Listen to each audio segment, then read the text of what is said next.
O Senhor esteja convosco.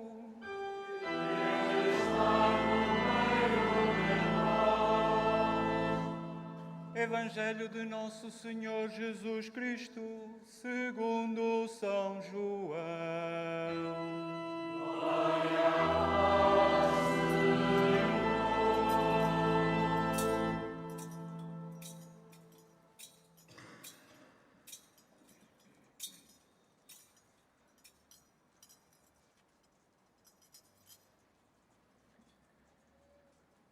Na tarde daquele dia, o primeiro da semana, estando fechadas as portas da casa onde os discípulos se encontravam, com medo dos judeus, veio Jesus, apresentou-se no meio deles e disse-lhes: a paz esteja convosco. Dito isto, mostrou-lhes as mãos e o lado. Os discípulos ficaram cheios de alegria ao verem o Senhor. Jesus disse-lhes de novo: a paz esteja convosco. Assim como o Pai me enviou, também eu vos envio a vós. Dito isto, soprou sobre eles e disse-lhes: recebei o Espírito Santo. Àqueles a quem perdoardes os pecados, ser-lhes-ão perdoados. E àqueles a quem os retiverdes, ser-lhes-ão retidos.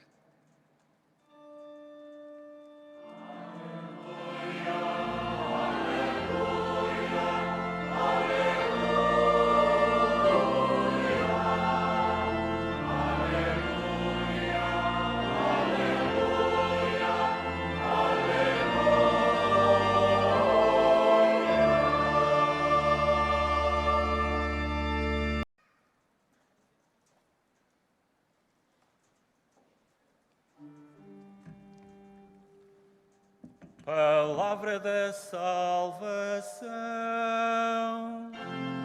Glória a vós, Senhor.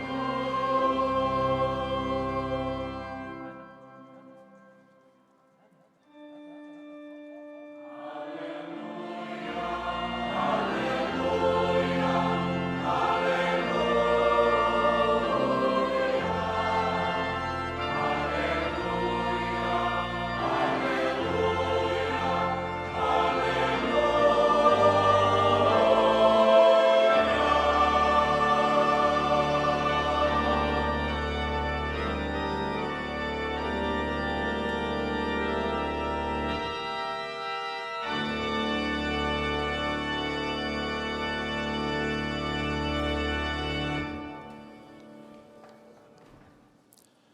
Senhor D. Augusto César, Bispo Emérito da Diocese de Porto Alegre, Castelo Branco, Sr. Vigário-Geral da mesma Diocese, Sr. Reitor do Seminário, deste Santuário, Nossa Senhora do Rosário de Fátima, caros padres e diáconos, caros fiéis. Hoje celebramos a solenidade do Pentecostes, uma grande festa, em memória da efusão do Divino Espírito Santo sobre a primeira comunidade cristã. Movidos por ele, aqui viemos, aqui estamos, aqui nos sentimos bem, aqui ao colo da Mãe que nos aponta para Jesus, percebemos melhor a presença e as primeiras palavras de Jesus ressuscitado aos seus amigos: a paz esteja convosco. Aqui, com esta certeza de que Jesus está no meio de nós, como há pouco professamos, sentimos aquela serenidade e confiança que nos faz superar medos e inseguranças. Sim, Fátima dá-nos tranquilidade. Mas não só. Fátima apela ao recolhimento, ao silêncio, à ternura, à conversão, à alegria interior, à paz. Paz no coração, paz no mundo como consequência desta paz de Jesus em nós. A falta de paz interior pode estar no pecado em que porventura vivamos. E quem diz que não há ou não tem pecados, contradiz o próprio Senhor, que deu à sua Igreja o poder de os perdoar. Àqueles a quem perdoardes os pecados, ser-lhe-ão perdoados, disse-nos Jesus. Ser cristão quer dizer que somos uma comunidade de irmãos reunidos por causa de Jesus. Uma comunidade nova, uma comunidade de amor e de liberdade, uma comunidade animada pelo Espírito do Senhor ressuscitado, que nos orienta e nos faz ultrapassar todas as diferenças. Uma comunidade constituída por povos de todas as origens, raças e culturas, de que este santuário é um belíssimo exemplo, não fosse ele o altar do mundo. O Espírito Santo a todos congrega, a todos dá vida, entusiasma, anima, renova, transforma, constrói, unifica. Faz nascer em nós o homem novo, faz superar o medo e as limitações para testemunharmos na história esse amor que Jesus viveu até às últimas consequências e nos desafiou a viver e a anunciar. Assim como o Pai me enviou, também eu vos envio a vós, disse-nos ele. E eles partiram, cheios de alegria e entusiasmo. Este ele, hoje, somos nós. Nós que também devemos partir, animados pela força do Espírito Santo, a única força verdadeira, o único poder real que sustém a Igreja e nos faz tomar consciência da sua identidade e da sua missão no mundo, missão que Jesus nos confiou. A força e a vitalidade da Igreja não está nos exércitos, nos carros, nos cavalos e cavaleiros. Não está na sabedoria e estratégia humanas e na organização, por mais hábil e perfeita que possam ser. Mesmo que tudo isso possa ou seja importante para o exercício da missão, a sua verdadeira força está em Deus, como afirmou São Paulo.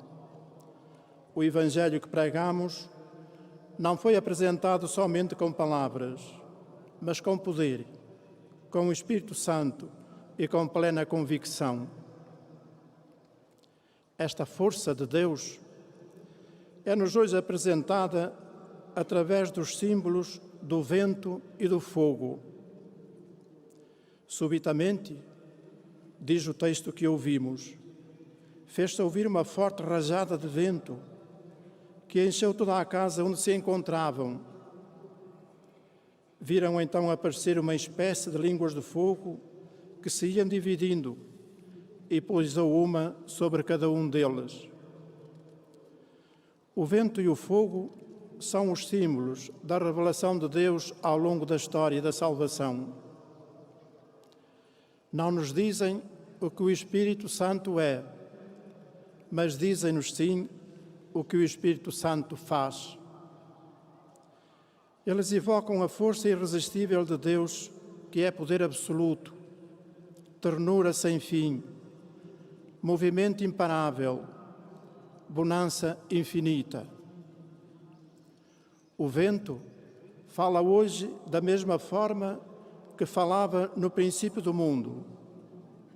Não é possível travá-lo, não se pode prender, é ar em movimento. Assim o Espírito Santo também não se pode prender ou encerrar em conceitos, definições, tratados ou instituições. Ele cria e anima as instituições, mas não se deixa institucionalizar, canalizar ou manipular. Tal como o vento, o Espírito Santo sopra onde quer, quando quer, como quer e em quem quer. O fogo é uma figura maravilhosa da obra do Espírito Santo. Significa a presença de Deus que guia, conforta, aquece, ilumina, faz arder o coração.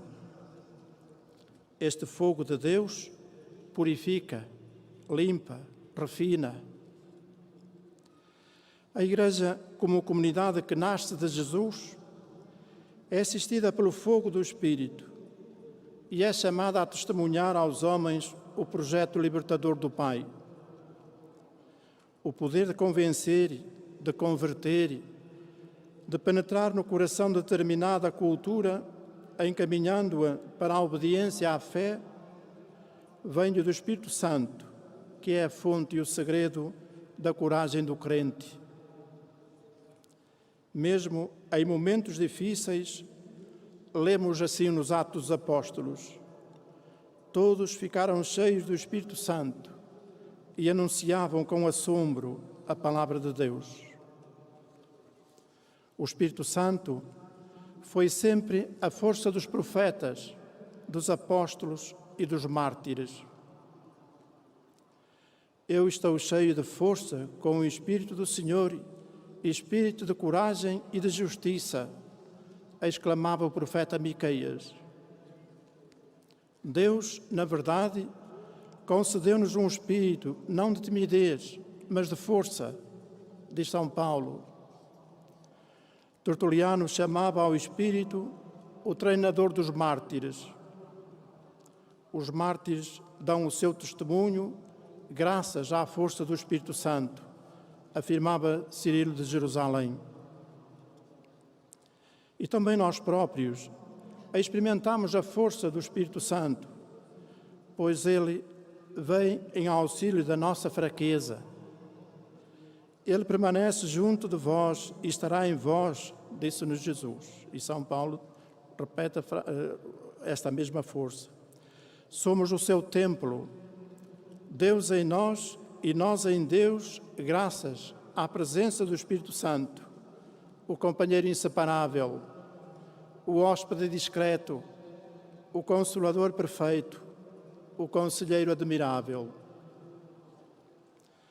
Devido ao ambiente menos bom na comunidade cristã de Corinto, São Paulo, na segunda leitura, fala-nos do Espírito como única fonte de onde brota a vida de qualquer comunidade cristã.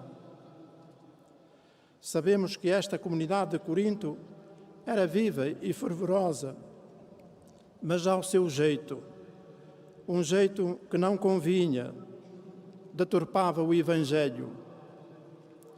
Não era uma comunidade exemplar no que diz respeito à vivência do amor e da fraternidade, como tantas, infelizmente, também o não são nestes nossos dias. Paulo não pode ignorar esta situação.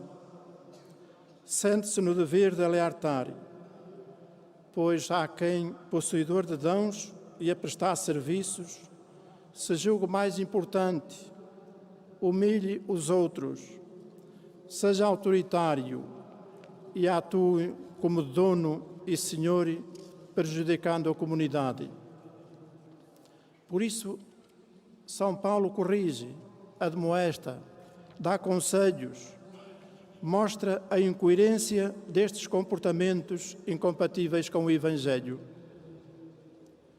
Chama a atenção para o facto de que ninguém pode dizer Jesus é o Senhor a não ser pela ação do Espírito Santo. E que se há diversidade de dons espirituais, de serviços, de funções e ações, é o mesmo Espírito que os suscita, é o mesmo Deus que opera tudo em todos. E dá exemplo para melhor esclarecimento. Diz ele, assim como o corpo é um só e tem muitos membros, e todos os membros, apesar de numerosos, constituem um só corpo, assim também sucede com Cristo.